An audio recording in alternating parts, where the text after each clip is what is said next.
आप बाहर जाते हैं, आप जाके विदेश की धरती में खड़े होके हमारे प्रधानमंत्री जी, हमारी नीता अंबानी जी खड़े होके कहती है कि I am the land of Buddha हैं, मैं बुद्धा की धरती से आई हूँ जहाँ की बुद्ध को फॉलो किया जाता है। और हमारी धरती में महाबोधि महाविहार टेम्पल इतना उपेक्षित है, वहाँ उसका ना सम्मान किया जाता है उस तरीके से जैसे कि बौद्ध धर्मावलंबी करते हैं। तो हमारी गवर्नमेंट से सिर्फ एक ही इल्तिजा है कि जब विश्व के हर एक लोग बुद्ध को सम्मान देते हैं तो वो मान हमारे देश में, हमारी ही धरती में जो कि बुद्ध की धरती है और बुद्ध का जहाँ पर बुद्ध ने ज्ञान प्राप्त किया है वहाँ उनको वो सम्मान क्यों नहीं दिया जाता। हम ये सम्मान विदेश में जाके हर जगह प्राप्त करते हैं, हमें सम्मान दिया जाता है। हमसे जब पूछा जाता है आप कहाँ से आए, हम कहते हैं हम भारत से आए। बोला अच्छा, ओ आप बुद्ध की धरती से आए। और बुद्ध की किस तरह का कार्यक्रम था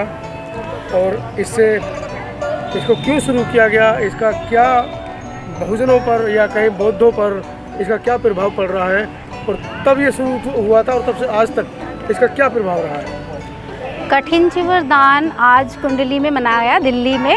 ये हर बिहार में मनाया जाता है जहाँ की वर्षावास किया जाता है। वर्षावास में 3 महीने का हमारे जो बौद्ध भिक्षु लोग होते हैं वो बाहर नहीं निकलते हैं, क्योंकि पुराने ज़माने जब हमारे महात्मा बुद्ध थे तो उससे के जंगल होते थे, वो जंगलों में रहते थे, तपस्या करते थे, तो बाहर निकलना उस वक्त बहुत मुश्किल होता था। भारी वर्षा के कारण चारों तरफ जंगल होता था। तो उस वक्त ऐसा माना गया कि इन 3 महीनों में सब अपने अपने बिहार में वास करें और वहाँ पर अपनी साधना करें, तपस्या करें, ज्ञान की खोज में जाएं और अपने साधन मेडिटेशन में लीन रहे।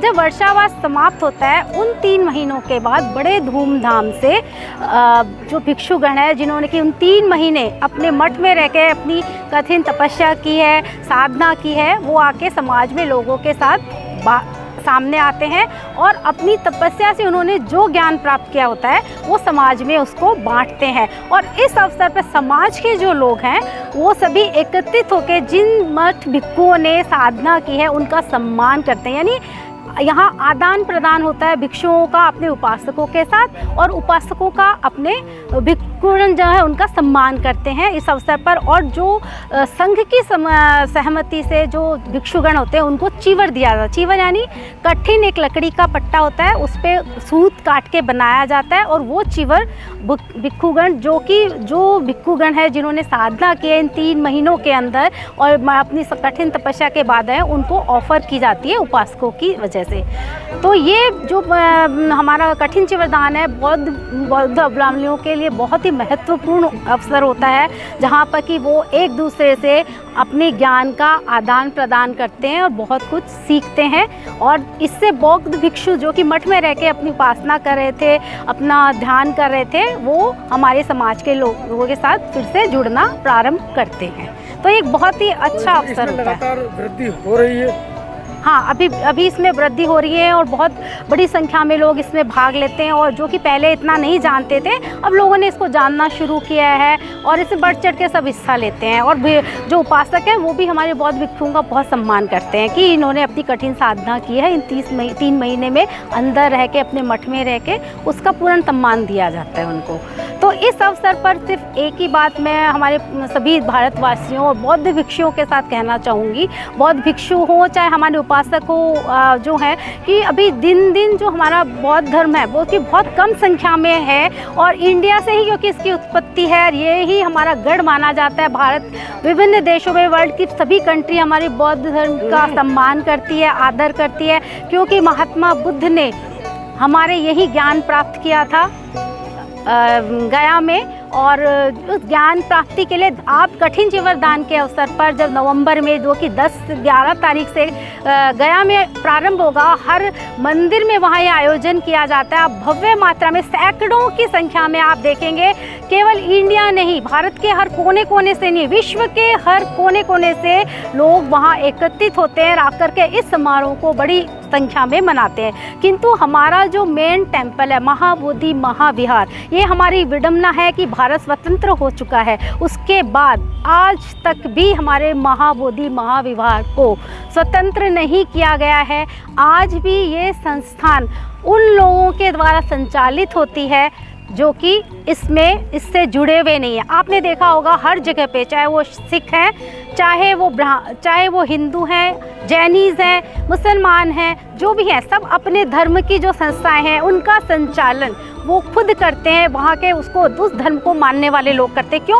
क्योंकि उस धर्म को वो जितने अच्छे से जान सकेंगे, मान सकेंगे, पहचान सकेंगे, उनके क्या क्रियाकलाप हैं उनको जानेंगे, उसके अकॉर्डिंग वो उसकी व्यवस्था करेंगे। किंतु अगर मेरे को कहा जाए कि मैं मस्जिद की व्यवस्था जाके कर दूँ, मैं मस्जिद के उनके कुरान के बारे में, उनकी जो पूजा अर्चना है उसके बारे में कुछ नहीं जानती, या मैं सिखों के वहाँ अगर मुझे कहा जाए तो उनकी कमेटी में मुझे रख दिया गया कि आप इस कमेटी की व्यवस्था करिए, तो मैं नहीं कर पाऊँगी। क्यों? क्योंकि मैं उनके क्रियाकलाप बारे में नहीं जानती हूँ। तो जब मैं उनके क्रियाकलापों, उनके धर्म के बारे में इतने अच्छी नॉलेज नहीं रखती हूँ कि क्या पूजा अर्चना है, तो मैं वहाँ की व्यवस्था उनके अकॉर्डिंग नहीं कर पाऊँगी। तो यही हमारे बुद्ध धर्म का है कि हमारे क्रियाकलाप जो हैं वो आज गैर धर्म के लोग उसका आयोजन कर रहे हैं। वहाँ पर उन्हें कुछ नहीं पता कि हम किन क्रियाकलापों को करते हैं, क्या हमारे रिचुअल्स हैं और हम कैसे फॉलो करते हैं, तो कैसे हमारे अकॉर्डिंग चल सकते हैं। तो हमारा जो अभी आपने देखा था 17 सितंबर को एक बहुत बड़ी रैली की गई थी पटना में, वहाँ की गवर्नमेंट को ये बताने के लिए कि आज देश आज़ाद हो चुका है। आप बाहर जाते हैं, आप जाके विदेश की धरती में खड़े होके हमारे प्रधानमंत्री जी, हमारी नीता अंबानी जी खड़े होके कहती है कि I am the land of Buddha हैं, मैं बुद्धा की धरती से आई हूँ जहाँ की बुद्ध को फॉलो किया जाता है। और हमारी धरती में महाबोधि महाविहार टेम्पल इतना उपेक्षित है, वहाँ उसका ना सम्मान किया जाता है उस तरीके से जैसे कि बौद्ध धर्मावलंबी करते हैं। तो हमारी गवर्नमेंट से सिर्फ एक ही इल्तिजा है कि जब विश्व के हर एक लोग बुद्ध को सम्मान देते हैं तो वो मान हमारे देश में, हमारी ही धरती में, जो कि बुद्ध की धरती है और बुद्ध का जहाँ पर बुद्ध ने ज्ञान प्राप्त किया है, वहाँ उनको वो सम्मान क्यों नहीं दिया जाता। हम ये सम्मान विदेश में जाके हर जगह प्राप्त करते हैं, हमें सम्मान दिया जाता है। हमसे जब पूछा जाता है आप कहाँ से आए, हम कहते हैं हम भारत से आए। बोला अच्छा, ओ आप बुद्ध की धरती से आए, और बुद्ध की धरती में जहाँ की बुद्ध ने ज्ञान प्राप्त किया, बुद्ध को ही सम्मान नहीं है। ये बहुत बड़ी विडंबना है। अभी खुद प्रधानमंत्री जी ने अभिदम्ब समारोह जो कि विज्ञान भवन में हुआ था, खुद ने कहा मैं उस धरती से हूँ, मैं उस जगह मैंने जन्म लिया है वडनगर, जहाँ पर कि बुद्धा का पूरा ज्ञान फैला हुआ है। मैंने जन्म से बुद्धा के आचरणों को फॉलो किया है। बुद्धा के आचरण, बुद्धा की नीतियाँ, शिक्षाएं सब मेरे रग रग में बसा हुआ है। तो मैं खुद बुद्ध हूँ, मैं बुद्ध को फॉलो करता हूँ। तो आप बुद्ध को फॉलो करते हैं और यहाँ बुद्ध के जो अनुयायी हैं, बुद्ध का जो मेन स्थल है वो इतना उपेक्षित, बहुत आश्चर्य होता है। तो देश को हिंदू राष्ट्र बनाएंगे, आप बनाइए, कोई दिक्कत नहीं है, किंतु जिस चीज़ के लिए हमें इतना सम्मान मिलता है, आप खुद उस कंट्री के मान्य होकर वहाँ बाहर जाके आप इतना सम्मान ले रहे हैं, तो आपसे आप सभी बुद्धिस्ट धर्मावलंबियों की अपेक्षा है कि कम से कम आप उनके दुख दर्द को सुनेंगे, क्योंकि माना जाता है कि आप सबके उसको सुनते हैं, क्योंकि आप खुद बुद्ध को अनुयायी हैं। तो हमें आशा ही नहीं, पूर्ण विश्वास है कि इस अवसर पर कम से कम उनकी तरफ से कुछ अच्छी और शुभ घोषणाएं होंगी, जिससे कि जो बुद्धिस्ट है वो बहुत खुश होंगे। और बुद्धिस्ट ही खुश नहीं होंगे, बल्कि भगवान बुद्ध भी शायद सोचेंगे कि चलो आज मैं इतने साल बाद ही सही, मुझे महाबोधि महाविहार में अपने खुद के धर्म का प्रसार और प्रचार करने के लिए स्वतंत्र किया गया है। क्योंकि अभी हमने फ़ोटोज़ देखी थी कि वहाँ पे डीएम ने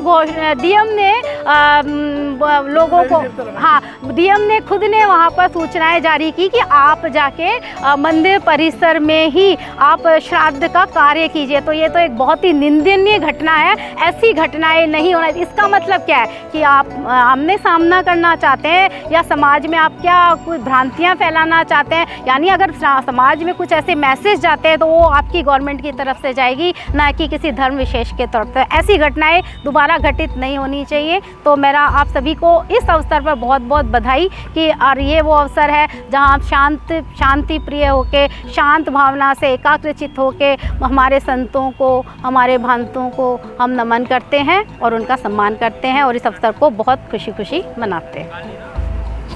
वीडियो कैसी लगी आप अपने कमेंट्स के माध्यम से हमें बता सकते हैं, और चैनल को लाइक, शेयर और सब्सक्राइब जरूर करें। धन्यवाद।